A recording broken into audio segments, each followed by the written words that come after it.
അസ്സലാമു അലൈക്കും വറഹ്മത്തുള്ളാഹി വബറകാതുഹു. പ്രിയപ്പെട്ട സഹോദരന്മാരെ, നമ്മെ നല്ലവരാക്കാനും തെറ്റിൽ നിന്ന് സംരക്ഷിക്കപ്പെടാനും നല്ല വഴിയിലൂടെ ജീവിക്കാനും അല്ലാഹു തആല കനിഞ്ഞേകിയ മാസമാണ് പരിശുദ്ധമായ റമദാൻ മാസം. ഈ റമദാൻ മാസത്തിലെ 30 ദിവസത്തിലെ പ്രധാനപ്പെട്ട നോമ്പ് നാം എല്ലാവരും അതിന്റെ മുറ പോലെ അനുഷ്ഠിക്കുന്നവരാകണം. അല്ലാഹു തആല തൗഫീഖ് തന്ന് അനുഗ്രഹിക്കുമാരാകട്ടെ. ആമീൻ യാ റബ്ബൽ ആലമീൻ.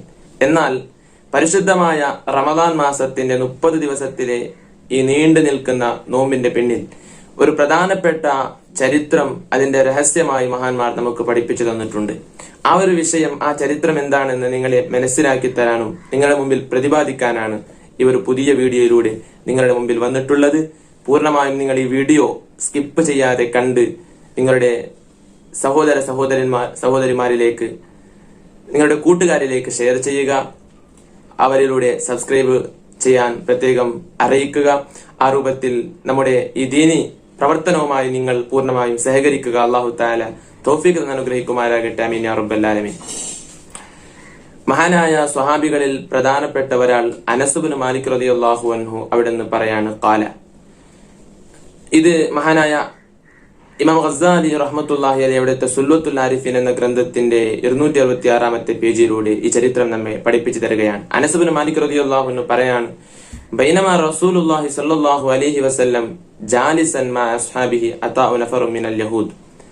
നബി സല്ലല്ലാഹു അലൈഹി വസല്ലമ തങ്ങളും സ്വഹാബത്തും ഒരു മജ്ലിസിൽ ഇരുന്നു കൊണ്ടിരിക്കെ യഹൂദികളിൽ നിന്ന് ഒരു സംഘം, ഒരു വിഭാഗം കടന്നു വന്നു. എന്നിട്ട് സഅലൂഹു മസായിലൻ, ഒരുപാട് മസ്അലകൾ, ഒരുപാട് ദീനിപരമായ വിഷയങ്ങൾ നബി സല്ലല്ലാഹു അലൈഹി വസല്ലമ തങ്ങളോട് യഹൂദികൾ ചോദിച്ച് പഠിക്കുകയാണ്. മിൻഹ, ആ ഒരുപാട് വിഷയങ്ങൾ ചോദിച്ച കൂട്ടത്തിൽ പ്രധാനപ്പെട്ട ഒരു ചോദ്യമായിരുന്നു, ലിമ ഫറളല്ലാഹു തആല അലൈക വഅലാ ഉമ്മതിക സൗമു 30. അല്ലയോ നബിയെ, നിങ്ങൾക്കും നിങ്ങളുടെ സമുദായത്തിനും അല്ലാഹു തആല 30 ദിവസത്തിന്റെ പ്രത്യേകമായ ഒരു മാസത്തിലുള്ള നോമ്പ് ഫർളാക്കിയിട്ടുണ്ടല്ലോ. ആ 30 ദിവസത്തിന്റെ നോമ്പ് അല്ലാഹു തആല ഫർളാക്കുന്നതിന്റെ പിന്നിലുള്ള സീക്രട്ട് എന്താണ്, രഹസ്യം എന്താണ് എന്ന് ചോദിക്കുകയാണ്. ഫഖാല സല്ലല്ലാഹു അലൈഹി വസല്ലം, ആ സമയത്താണ് ലോകത്തിന്റെ നേതാവായ നബി സല്ലല്ലാഹു അലൈഹി വസല്ലമ തങ്ങൾ ചോദിച്ച യഹൂദികളോട് മറുപടി പറയുന്നു, ലിഅന്ന അബാന ആദം അലൈഹിസ്സലാം അഖല മിൻ തിൽക ശജറത്തിൽ മൻഹിയ. ആദം നബി അലൈഹിസ്സലാം ആകുന്ന അമ്പിയാക്കളുടെ നേതാവിന് അല്ലാഹു തആല സ്വർഗത്തിലേക്ക് പ്രവേശിപ്പിച്ചപ്പോൾ അവിടെ ഒരു ഫ്രൂട്ട് ഐറ്റം അഥവാ ഒരു ഫലഹാരം നിങ്ങൾ കഴിക്കാൻ പാടില്ല എന്ന് പറഞ്ഞുകൊണ്ട് അതിനെ നിഷേധിച്ചിരുന്നു. പക്ഷെ ആദം നബി അലൈഹിസ്സലാം അത് കഴിച്ചു. ഫബഖിയത്ത് തിൽക്കൽ ലുക്മത്തുല്ലതി അകലഹ ഫീ ബത്നിഹി ഷഹറ. എന്നാൽ ആദം നബി അലൈഹിസ്സലാമിന് അല്ലാഹു തആല നിഷേധമാക്കിയ, കഴിക്കാൻ പാടില്ല എന്ന് പറഞ്ഞ ആ പഴം കഴിച്ചതിന്റെ ഒരു പിടി, അതിന്റെ ഒരു ഭാഗം ആദം നബി അലൈഹി സ്വലാമിന്റെ വയറ്റിൽ, ആദം നബി അലൈഹി സ്വലാമിന്റെ പള്ളിയിലൂടെ ഒരു മാസം ഉണ്ടാടിയിരുന്നു. ഫബതലല്ലാഹു തആല സുർരിയതഹു മിൻ ഹാദിഹിൽ ഉമ്മത്തി ബിസൗമി ദാലികൽ ഖദരി മിനൽ അയ്യാം. അതുകൊണ്ടാണ് അല്ലാഹു തആല ആദം നബി അലൈഹി സ്വലാമിനിക്ക് അല്ലാഹു നിഷേധിച്ചതായ, കഴിക്കാൻ പാടില്ല എന്ന് പറഞ്ഞതായ ആ ഫലഹാരം കഴിച്ചതിന്റെ അതിന്റെ ഒരു ഭാഗം ആദം നബി അലൈഹി സ്വലാമിന്റെ പള്ളിയിൽ ഒരു മാസം ഉണ്ടായിരുന്ന കാരണത്താൽ മുഹമ്മദ് നബി സല്ലല്ലാഹു അലൈഹി വസല്ലമ തങ്ങളുടെ സമുദായത്തിന് ഒരു പരീക്ഷണം എന്നോണം ആദം നബി അലൈഹി സ്വലാം ആ ചെയ്തതിന്റെ പിന്നാമ്പുറം എന്ന നിലക്ക് അല്ലാഹു തആല ഒരു പരീക്ഷണമായിട്ടാണ് 30 ദിവസത്തിന്റെ അഥവാ ഒരു മാസത്തോളം നീണ്ടു നിൽക്കുന്ന ഈ ഒരു നോമ്പിനെ അല്ലാഹു തആല നമുക്ക് തന്നിട്ടുള്ളത് എന്ന് മഹാനായ ഇമാം ഗസ്സാലി തങ്ങൾ ഈ ഒരു സംഭവം അവിടുത്തെ സുല്ലത്തുൽ ആരിഫീൻ എന്ന ഗ്രന്ഥത്തിൽ രേഖപ്പെടുത്തുകയാണ്.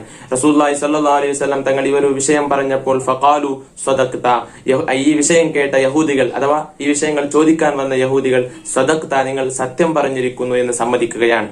ഈ ഒരു വിഷയം സുല്ലത്തുൽ ആരിഫീൻ എന്ന ഗ്രന്ഥത്തിൽ ഇമാം ഗസ്സാലി തങ്ങൾ മാത്രമല്ല, ഇമാം അഹ്മദ് റളിയല്ലാഹു അൻഹു അവിടുത്തെ മുസ്നദ് എന്ന ഗ്രന്ഥത്തിന്റെ 5-ാം വാള്യം 415-ാമത്തെ പേജിലും, അതുപോലെ തന്നെ വിശുദ്ധ ഹദീസ് പണ്ഡിതന്മാർ അതിൽപ്പെട്ട ബൈഹഖി ഇമാം അവിടുത്തെ സുനനുൽ ഖുബ്രയിൽ അതിന്റെ 2-ാം വാള്യം 788-ാമത്തെ പേജിലും, ഇമാം നൂറുദ്ദീൻ അൽ ഹൈസമി റഹ്മത്തുള്ളാഹി അലൈഹി അവിടുത്തെ മജ്മുഉസ് സവായിദിന്റെ 3-ാം വാള്യം 142-ാമത്തെ പേജിലും, ഇമാം ത്വബറാനി തങ്ങൾ അവിടുത്തെ മുഅ്ജമുസ് സഗീറിലുമൊക്കെ ഈ സംഭവം ഉദ്ധരിച്ചത് കാണാം. അതുകൊണ്ട് പ്രിയപ്പെട്ട മുഅ്മിനീങ്ങൾ, നമുക്ക് എങ്ങനെയാണ് പരിശുദ്ധമായ റമദാൻ മാസം നാം നോമ്പ് അനുഷ്ഠിക്കുന്നതോടൊപ്പം ഇബാദത്തുകൾ ചെയ്യുന്നതോടൊപ്പം ഈ നോമ്പ് നമുക്ക് എങ്ങനെ കിട്ടി, ഇതിന്റെ പിന്നിലുള്ള രഹസ്യം എന്താണ്, വിഷയങ്ങൾ എന്താണൊക്കെ ഈ ചരിത്രത്തിലൂടെ മനസ്സിലാക്കുക. നിങ്ങൾ കണ്ടതിന് ശേഷം നിങ്ങളുടെ കൂട്ടുകാരിലേക്ക് ഷെയർ ചെയ്യുക.